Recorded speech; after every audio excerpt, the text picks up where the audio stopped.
Welcome to FitHer Forward, where strong women share real stories, expert insight, and bold truths about health, fitness, and living fully. Because your journey matters. Now, let's get into it today. We welcome Christine Jenkins to the podcast, faculty at Hudson Valley for a couple of years. We're not going to age you. Maybe we'll get to that at some point in the biology department. You teach about nutrition, but you're not necessarily a nutritionist. So talk about what your role is in teaching nutrition. Well, first of all, thank you for having me. Yes. I'm honored to be here. So there are different levels of dietitians, nutritionists, all that.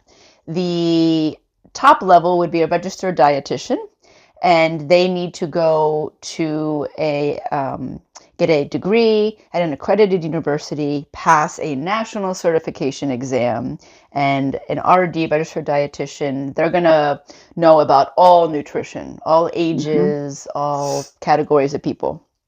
Drug interactions, everything like that. Correct. Or helping people, who are going through chemotherapy. So all sorts of applications.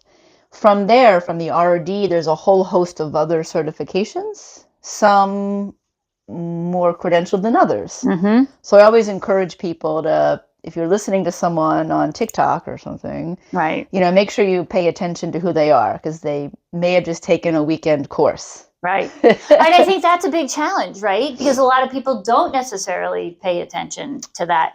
So when students are taking your class, it must be a combination of people who want to get into nutrition, maybe want to be a registered dietitian, or they just got an interest or want to enhance their own knowledge base. So as many of our viewers will probably know about Hudson Valley Community College, we see so many people from all walks of life who are going into everything. So I teach nutrition and sports nutrition. And just so the viewers know, I have a PhD in exercise physiology, and that's where I've come into it. So while I don't hold a registered dietitian credential, my research, my education is all about athletes. Yeah. So I have students who will transfer to Russell Sage maybe for nutrition. I have students who are just in the exercise science track. I have nursing students because they don't get a lot of nutrition education otherwise. Right. This is one of the courses we'll recommend that they take. I think that's huge, right? And that's kind of now people are really realizing I think they're talking a little bit more about it in med school. Like you get nutrition is like a week. Yeah. That's all you get. And yet the impact on our health is so huge. I think it's super cool. Like I was in academia for a little bit. I taught at the University of Colorado at Boulder. And I just love that environment. I love research. So it's got to be really fun for you because you're still researching all the time, whether it's in a lab or just getting information. Yeah, it's wonderfully stimulating. Yes. And we got all sorts of people with all sorts of questions. And these young people have a lot of questions about, well, what should I take the peptide? Should I take the collagen? Blah, blah, blah, blah. So it's become more important for me to dispel all those things and try and simplify. Right. And I do think, I love that. I find in working with a lot of the high school athletes, they know more about nutrition. They know about what you should eat. And, you can talk about fiber with them and they know what foods have fiber. Like you can say, like, okay, so give me some good carbs that you would have, on a weekly basis. And they'll give you good carbs, right? That's not necessarily what they get at home. So I half wonder now, like we've done a good job in the schools of kind of educating these kids coming up and having a better understanding of what they should be eating. So it'd be interesting to see how does that transition when they're out cooking on their own? Well, for a lot of my students, they're not. They're door dashing or they're, going to the Chick-fil-A. So it's educating. And I think people need to know that it doesn't have to be perfect. Right. Right. So, and I also like to tell people, and try and level with them. Like, listen, we all want the easy way. So there's nothing wrong with having a question about a supplement or whatever, because it's human nature, right, to want to take the easy way. But then we got to talk about, well, really for long-term health, most of these things don't work. You're Right. just going to have to start to try and do better. Yeah. And it's going to be a long process. And every once in a while, you're going to have Chick-fil-A. That's okay. Yeah. A little bit. A little bit, right. Well, and I think it's got to have changed in the time that you've been teaching too, of like all the social media influencers, especially in the nutrition realm. Everybody out there is an expert. So how do you deal with that in the classroom? Like, is it just a lot of myth busting? It's a lot of myth busting. So what are your favorite? Because I love myth busting. Oh, okay. Because okay. I think, Sign me up. there's so many, like lactic acid is bad. What? Lactic acid is a byproduct. It's not bad, right? So Kristen, what are the you're big after ones my that own you heart. see? Yeah, like what are the big ones that you see? Because that's what we're trying to do is educate, right? So what are the big ones that you're tackling these days?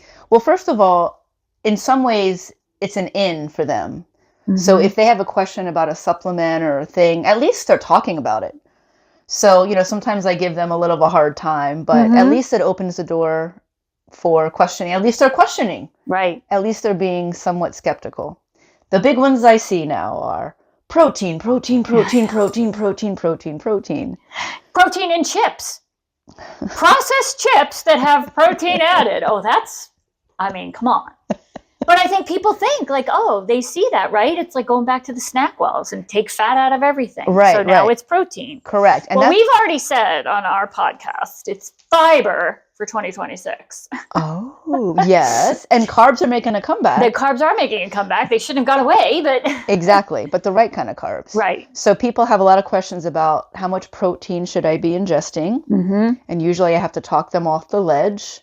People, a lot of athletes even, they're like afraid to eat carbs. Yeah. So this is your first main energy source. Right. So those are two big ones. Yeah. Off the top of my head. Yeah. No, and I think it's very true. And people catch on and they see stuff. Going into the sports nutrition side of things, now it's cute at the high school level. The kids are all like, bicarbs. Don't you need bicarbs? I'm like, oh yeah, just go hammer some baking soda. Right. But they hear it. They don't really know what it is. Mm-hmm. So like, what's your advice on, there are so many products out there now. What I tell my students is don't take any of them. Yeah. To be quite frank. Mm-hmm. But we have a discussion. My advice is be skeptical. Mm-hmm. And nothing is going to be better than a regular diet. One of my favorite questions for my students is, tell me the last vegetable you had. And then it's quiet. Really? They'll be like, well, I had a salad or I had lettuce on my burger. Yeah. That doesn't count. So I like to, Right. So nothing's going to, how are you get your micronutrients? How are you going to get your vitamins? Well, I take a multivitamin. Well, and then I educate them, most of these supplements are not regulated. Right. Some have what they say is on the label, some don't. So, and I try and educate them. The Cheerios box is more regulated than supplements. Any supplement you could get. So, and I tell them, I'm like, you know what, listen, why don't you and I just make a supplement? Because we could. We could, yeah. And if I put my name behind it, PhD, right. People will probably, but I have a responsibility to not do that. Right. So my advice is be skeptical, lean the other way. And as you just said, nothing is better than your own body. Yeah. We have a buffer system that's way better than any sodium bicarb. We have it. Yeah. I think, but again, people are looking for that extra edge. Like, what is it that I can do? And they don't I also think sometimes it's like, well, I don't feel a difference. So that's why people, and caffeine is a known ergogenic, mm-hmm. right? But I think sometimes like something like caffeine, people will be like, oh, I feel it. Like, okay, it's working. But if I have a banana, I didn't feel that. Is it working? Like, is that enough potassium? Like, or, do I need to have an electrolyte drink with it? Correct. And we did actually at the Saratoga Tri Club, I had everybody make their own electrolyte drink. So I brought lemon juice, salt, honey, and water. And they had to come up with a combination. And then one of the kids there, he voted on them, and he was like, this one tastes like salt water, like seawater, because it was so salty. But it was interesting to see like what kind of combinations people came up with. Yeah. But there were a couple of them that tasted really good, and then people are like, oh, that's how easy it is to make that. That's going to be way better than, Celsius or Liquid IV. Yeah. Part of my journey recently, what's changed, I never heard of these. When someone said to me, they had handed in an assignment, Liquid IV, I actually thought that they like went and got an IV. Yeah. Because I'm that old, I guess. Yeah. So I'm learning the Celsius Liquid IV. So we pull up the label. We know the appropriate ratio of potassium and sodium that should be in an electrolyte beverage. Per 12 ounces, what is it? 150 milligrams of sodium, 50 milligrams of potassium, right? We look at the label. Liquid IV is like hundreds. Yeah. And, they don't believe me. And I tell them, like, that could actually shut your heart down. Well, or it shuts your digestive system down. That's what happens to me because of that high sodium level. Like, I cannot do that. And it's also what we, in our research world, called stacking. Because they're like, well, what's the big deal? I just had one, because they look at the upper limit for a day. Right. What they, recommend. Well, I said, yeah, but you have to understand that you're getting some potassium and sodium from your food. Right. And then you probably had a pre-workout. And if you went to Chick-fil-A, you're getting more. If you went to Chick-fil-A, if you had, that Gatorade, if you had the coffee with the caffeine, and if it adds up in a quick period of time, it can actually have pretty serious effects. Yeah. Yeah. And I do think, I always think it's interesting your feedback on it. I always tell people, like, if you go and lick salt and it tastes good, you're like, whoa, that's so good, then you probably need some salt. But if you taste it and it's like, ooh, that's really salty, like, then you don't need it. Right. One of my themes I try and encourage people, it doesn't have to be hard. So I think a lot of people have information overload. There's, what you hear on TV, there's what you hear from your doctor, there's what the bro told you in the gym, there's what the influencers tell you online, and it can be so overwhelming. It doesn't have to be that hard. Yeah. Are you a salty sweater? Look at your clothes. Look at your skin. Do you see little salt droplets? Okay, then you're a salty sweater. Is there a white little crust around your hat or your thing? Okay. Taste salt. Does you feel like you need it? These are clues that you need to up it. Yeah. Does everybody need to take a salt tablet? Absolutely not. Right. And I do think, it definitely affects me in a negative way if I have too much salt. And I did it one half Ironman. I don't know why I decided to have a Liquid IV after being in salt water and swimming in salt water. I swim with my mouth open.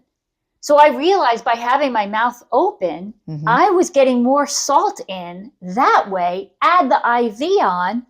I was in the porta potties the whole run. Oh, I'm so sorry. I know, it was horrible. It was like, this is the worst learning lesson ever. But again, like, I didn't normally have Liquid IV. Right. And I just decided, oh, that flavor sounds good, I'll put it in. Like, dummy me. But even just the thing of having, like, being in salt water and having my mouth open, you're absorbing it. You are. So, like, people need to think about stuff like that too, which is super interesting. You've been a research faculty. So what areas are you researching on now? Well, I'll divulge to the audience. I've been at Hudson Valley Community College for 19 years. Yeah. I know I don't look that old, but and I recently went back for my PhD because I only wanted to do it if it was interesting to me. Yeah. Because I don't necessarily need it, I suppose. So I went back for exercise physiology because I really wanted. So I've become interested in more female-specific physiology. We love that. We love that. So, there's so much more research coming out in that. So I'm interested in training and nutrition for a female in all phases of life. How does it change when you hit puberty? Think about puberty. Up to a certain age, boys and girls are about the same. And then about 10 years old, things start to change for girls. A little bit later, things start to change for boys. Right. And it's also psychological. Yeah. We can relate to this because we're women. I used to play with the boys and be able to hang with them. And then all of a sudden, I start to have more fat deposition. Yeah. and I'm not as fast as them. And it's hard. Yeah. Meanwhile, they get a 20-fold increase in testosterone. Yeah. So not only do we have to educate people on what you can do with training, what you can do with nutrition, but also just talking about it. It's perfect. Well, and it's huge, right? Because a lot of the girls, they'll, and especially in running, they'll go up, 7th, 8th, 9th grade. Then it's like, whoop, and then maybe they do this, maybe they do. There are a handful that will have this kind of trajectory, but the boys are like this, and then boom, they're up, and then at some point they taper off. But the boys are more we talk so much about PRs, and they're more apt to hit PRs more often. The girls, it's like, I haven't had a PR in months because but it's their body. It's their body. It's what's happening. And we don't want to stop that from happening. Even just talking about it can be a way for women and girls to understand, like, you know what, this is normal for my body. Yeah. I don't like it as an athlete, but it's normal. There's nothing wrong with it. Yeah. And then trying to identify, one of the things that in research we've discovered is, well, what are the benefits? Yes. So women at puberty, girls in puberty, tend to mature faster in their frontal cortex. So maybe a young athlete who is experiencing not as fast increases in their times as they want, but they can use their noodle. So how can I work on my form?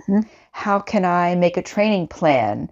So to try and focus on what some of the good things are. Women, as many of us probably know, are better at burning fat. Right. Yeah. So go long. Yep. So we have an advantage in that way. Yeah. No, and I think that's huge. I just love that. And I think what's super cool about women from a research standpoint is you do have all these different phases. Right? So it's not like it's just like, oh, well, we know, men don't have cycles. Their hormones don't change. Is it cool, really? Well, from a research standpoint, right? Right? Because you can have, I'm going to look at pre-puberty, puberty, like kind of those childbearing years, then add in a pregnancy. But now you look at the female runners having babies and coming back crazy strong. And where people were like afraid their uterus was going to fall out at one point in time. Like they can't do a marathon, your body's going to fall apart. In the springtime, that time of year, people love to talk about Boston, and we were reminded, my young students don't know about, what was the woman's name that she pretended to be a man to run the Boston Marathon for the first time. Well, so Catherine Switzer. She did, yeah. Rosie was the very first, but Catherine Switzer, yeah. So they don't know about that. She dressed up, she had a sweatshirt And on. I tell my students, there's a history in the scientific world. It was all done by men, the research. They would all do research on men. And in some ways, you can understand that, because in some ways, it is more difficult to research women. If you're looking at something that involves hormones, it's very difficult. If you're going to compare apples to apples, you usually just want to compare men or use women who were on oral contraceptive. Right, which is then not a normal cycle. And you've screwed up the true hormone cycle. Yeah. So we can I think I have an idea that, when everybody lives in the dorms together in college, everybody got on the same cycle. So you just have to put all these women living together, and then they'll all get on the same cycle, and then you can study them. I love that idea. But I'll help you with your research. But I teach my students that they don't, especially the young men, they don't know about that. And I said, in my parents' generation, they didn't do gym. Right. They honestly thought that the reproductive organs would jostle and it would be dangerous. Right. They didn't believe that women could thermoregulate the same as men. Yeah. And what we've learned? We learned we don't. We do it a little bit differently. We do it a little bit differently, but on par overall, we can both pretty much equally thermoregulate. We just do it a little bit differently. Right, exactly. Yeah. I think that's super interesting research. And that's a lot of what, we're trying to do with this podcast is do all that education on the different aspects of our lives and how women, like Stacey Sims, like she always says, women are not small men. And that we can train differently and we should train differently. And there's options. So like you were saying, is it good? There are options. So, from Dr. Sims's research and others, we've learned that there's certain times of the month where it's more beneficial to work your hardest intensities, right? There's other times of the month where hormonally it's more beneficial to work out a little bit less. Right. There's certain times of the month where we would benefit from a higher carbohydrate intake. Exactly. There's other parts where we would benefit from a higher protein. We've learned that women have a shorter recovery window for protein. So after a heavy workout, women should be getting some decent protein within 30 to 45 minutes. Right. So now here's my question. So how do you determine when your workout actually ends? You know what I mean? Like, so let's say you're doing a track workout and you finish the hard part and then you jog a mile and that's easy. And then like you're standing around for a couple minutes, they're talking, but then you walk a long distance to your car. Does that walk in your car include? When does that 30-minute window really start? I worry about, because 30 minutes is not a lot, right? When you think about it. Right. Because a lot of people might have a 30-minute drive home. That's correct. And then you're too late. Right. So I think it's a guideline. Mm-hmm. You can talk to your friends, you can walk to your car, but if you have a drive home, you should have something in your car. So I don't know that necessarily, maybe it's 48 minutes. Right. But just to think about it in advance. To be prepared. We don't have to stress that much, but a lot of us have to drive somewhere. So what can you do so you have something in the car and you don't just have to stop at Stewart's and grab something that maybe is not. Yes, exactly. Maybe it could just be like peanut butter crackers. Mm-hmm. Maybe it could just be half a peanut butter and jelly sandwich. Yeah. I mean, there's so many options. Yeah. One of the things I think about too is like, when you're like doing that quick stuff, like your thoughts on, we're talking about like adding protein to everything, like protein shakes, like those, good, not so good, in a crunch, okay. I think it's always best, this is what I tell people, try and get it through a natural diet first. Mm-hmm. And what I encourage people to do is, now there's so many apps and programs where you can just put your sample diet in for the day and actually see. You might be surprised. Right. So what you're getting. Do you really know how much protein you need or you're taking in? So maybe keep track of your diet, not in a stressful way. I know, just right? Keep track of your diet, throw it in there, get an idea. If you're really low, okay, you got to work on it. What could I do on my daily diet? If you're really not able to get it as easily, I think there are some protein supplements that could help. Mm-hmm. But to go there first is not my recommendation. Yeah. I always say that I think 95% of women have disordered eating. And then there's the subset who have eating disorders, which is a clinical. Is that like, because you're working with the younger, on average, Hudson Valley gets a wide range of student ages, but on average, you're working with younger people. Is it as bad as it has been for women? Yes. Yeah. See, isn't that frustrating? I mean, what's the term now? So we used to say female athlete triad. Right, red. Now red, right? Relative energy deficiency. I have my students do a diet analysis assignment for this particular reason, to learn. And I would say the majority, males and females, don't eat enough. Yeah. And women especially, it's hard when there's a pressure to look a certain way. Right. Yeah, it's interesting. I used to do metabolic testing, so I had the equipment. So when Orange Theory went through their thing and they first opened, they were saying, oh, you have a 24-hour afterburn. So I was like, for women, maybe men a little bit, right? So I would do my resting metabolic test in the morning. Yes. Then I would go to a workout, come right home, do another metabolic test. Then, because I should be in research, and then I would, half hour, 45 minutes later, I would do another one. Yes, my metabolism was boosted for that first one right after by like 10. Okay. And then it went right back. And I was like, how can you be saying that? Yeah. Like, that this is what's happening. And even then, like, if I do a resting metabolic test, it says I'm like 1150. Like 1160. Like somewhere around there. That is not how many calories a day I eat. I look at people, I'm like, you eat 1,600 calories a day? Like, what is wrong with you? I hope you eat more. Alive? Way more. Okay, good. Oh, no, I eat a lot. But I do see that. And even still having that, like, 1,600, like, why would we even put that number out there? Because it is so different on what is your resting metabolic? How active are you? What is your body? How does your body work? And then adding in activity and your muscle mass and all these other things. How do you talk about that in class? There's no one right number. The days of the chart of your gender and age, and then you look over, you need 2,400 calories. Those days are kind of gone. Yeah. So we talk about ballparks.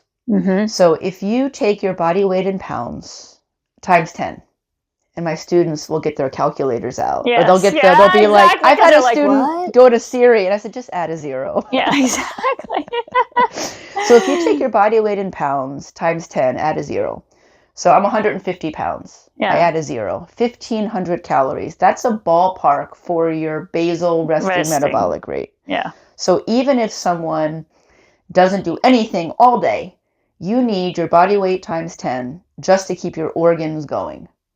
Right. Oh, wow. But then what do you walk around? You exercise. And how much are you a fiddler? And all that So we got to up it a lot from there. So I think that opens people's eyes. Oh, I need to be eating more. Right. And also some of these websites like MyFitnessPal or whatever, it gives you a ballpark. Right.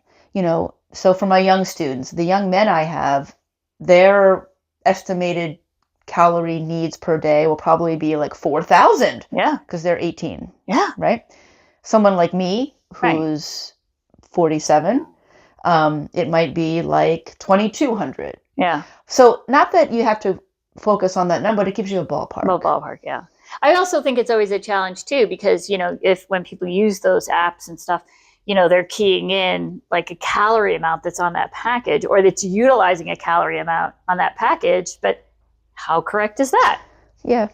It gives you a ballpark though. Yeah. And you were talking, Kristen, about metabolic testing equipment.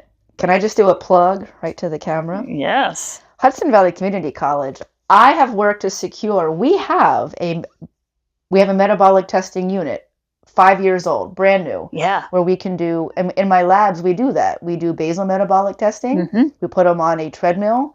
I could do a max VO2 test. We could do a lactate threshold. We've got a bod pod. Yeah. For the body composition. So, there's resources out there.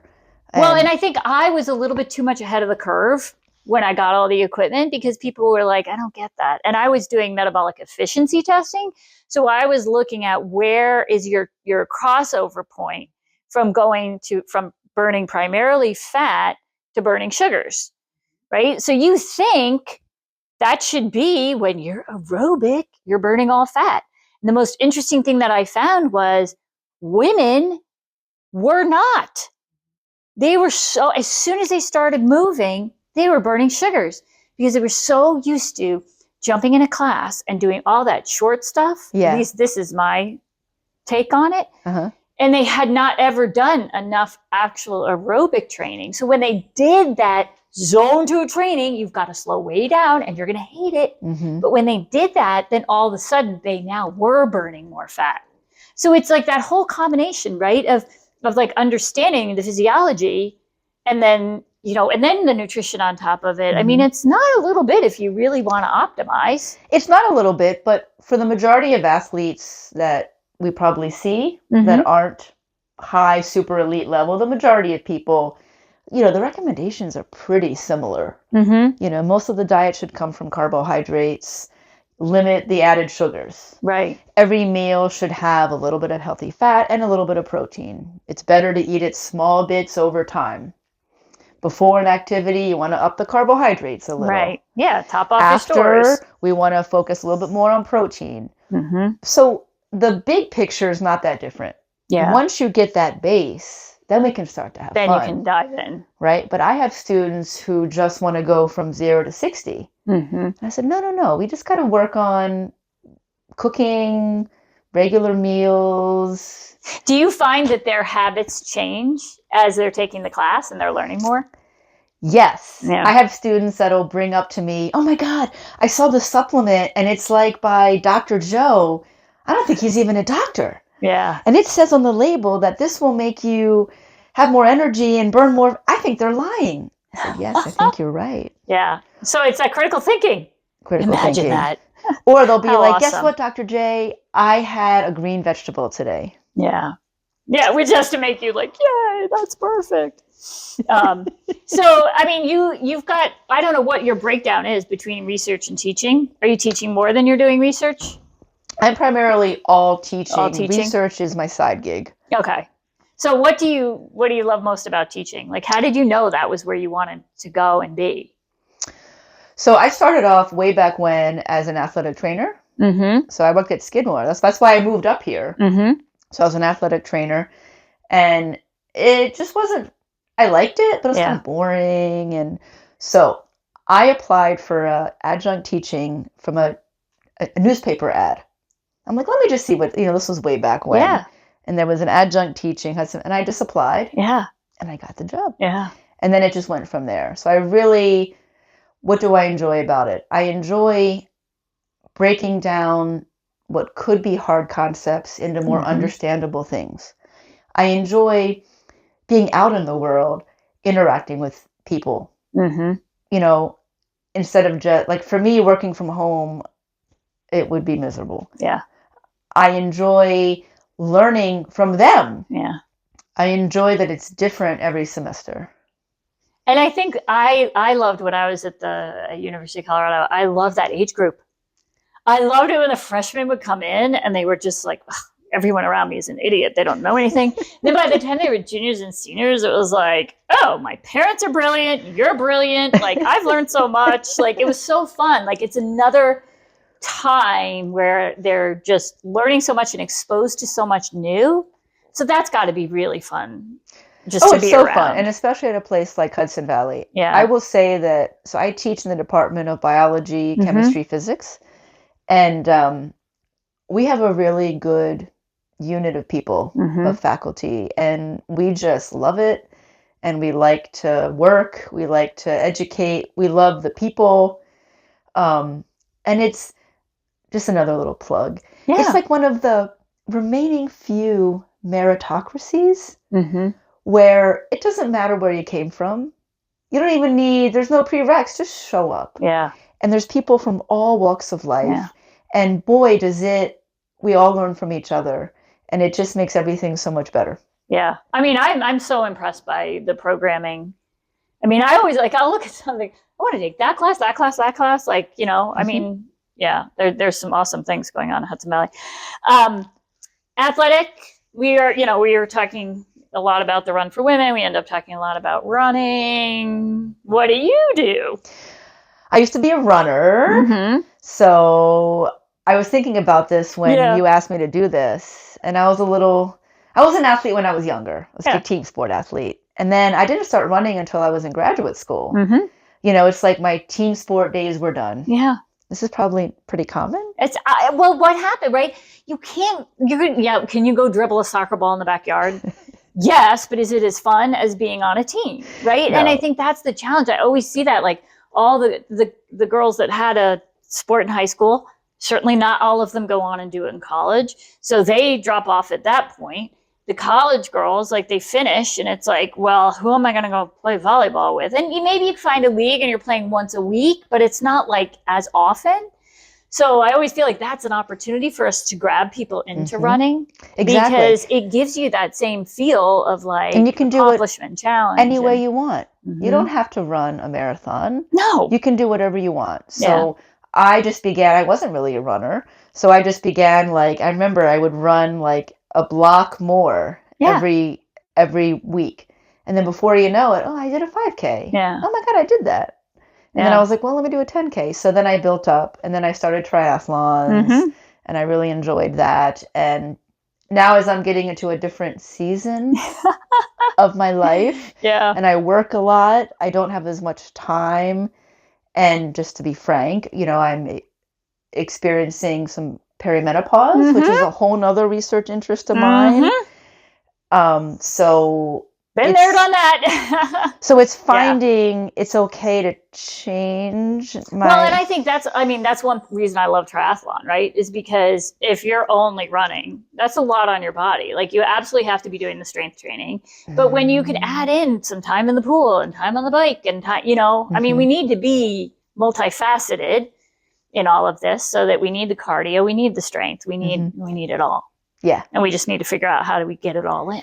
Right. But it's also okay if we don't get it all in anymore. Yeah. Because life, especially if you have a family, your energy isn't as high. It's Mm-hmm. okay.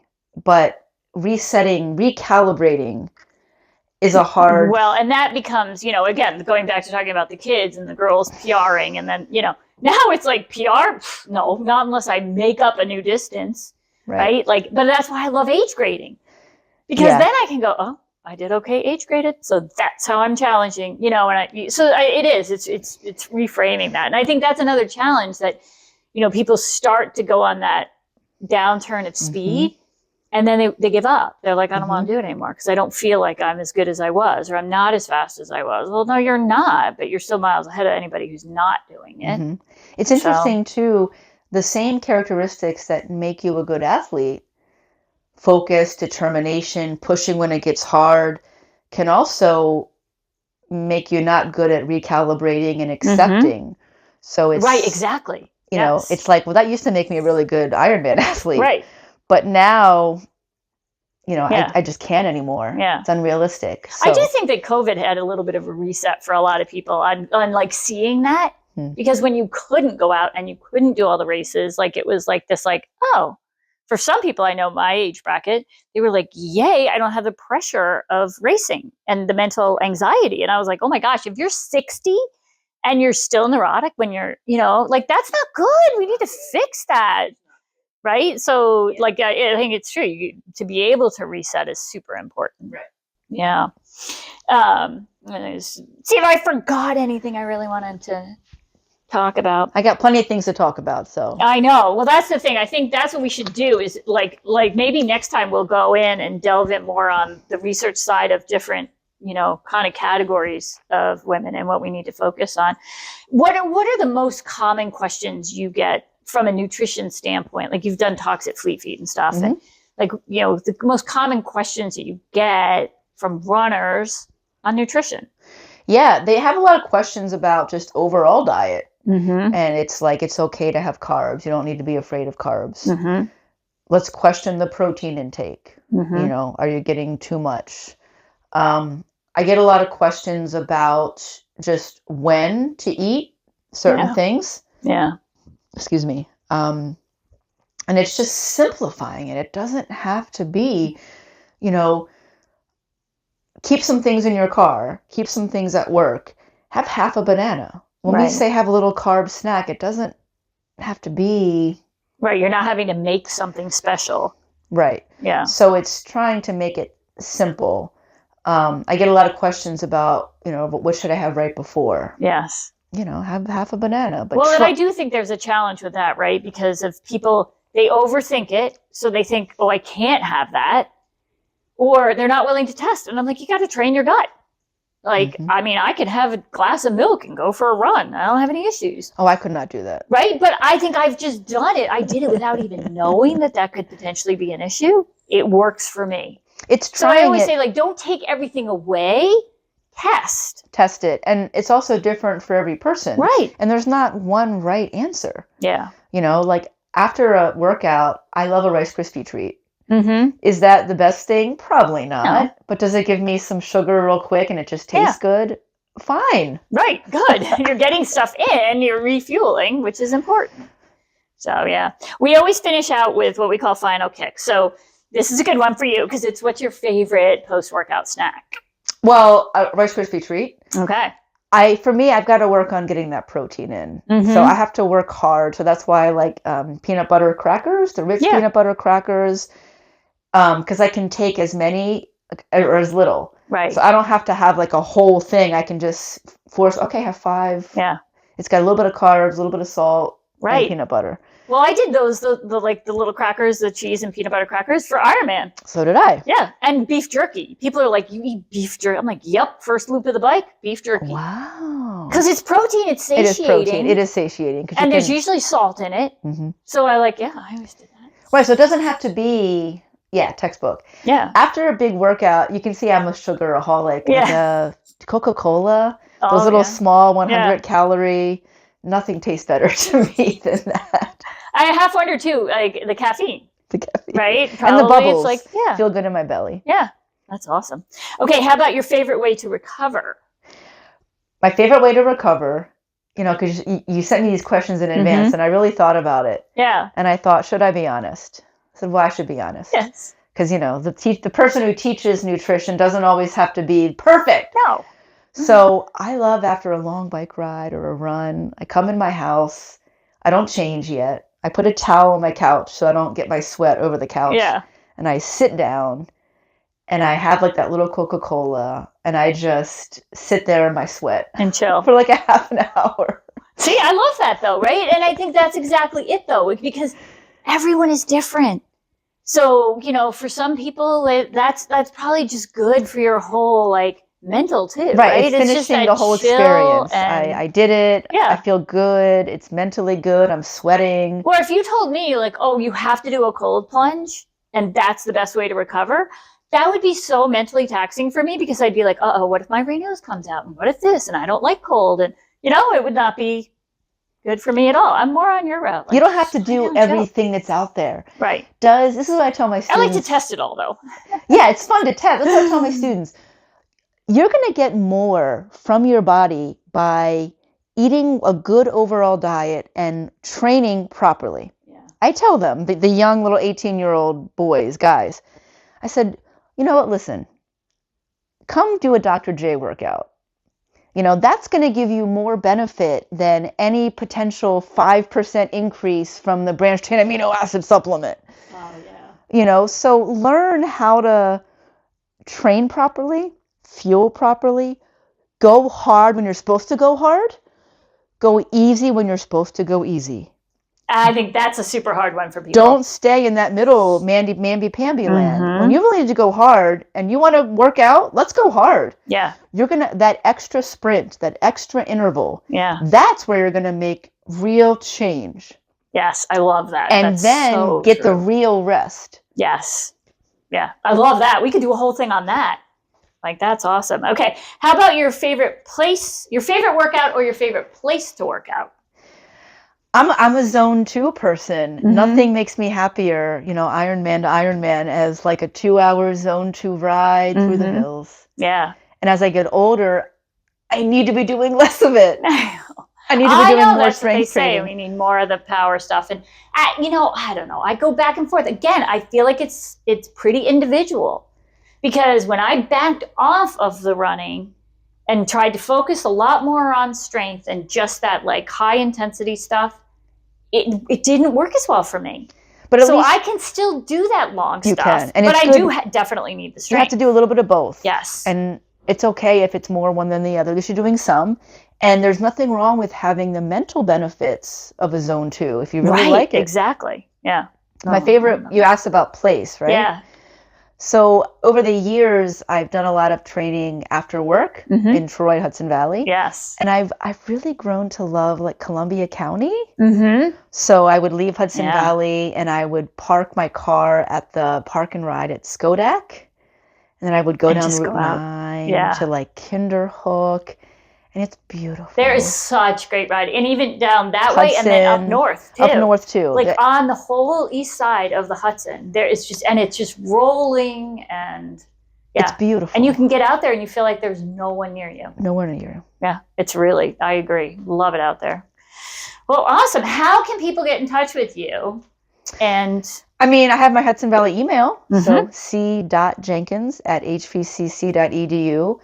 I love spreading the word. We have equipment. People could come in. People could email me questions. Wonderful. I could come do a talk. Yeah, anything. That's awesome. Perfect. Well, thank you so much. And what you do next matters most. So let's all get out there and be fitter.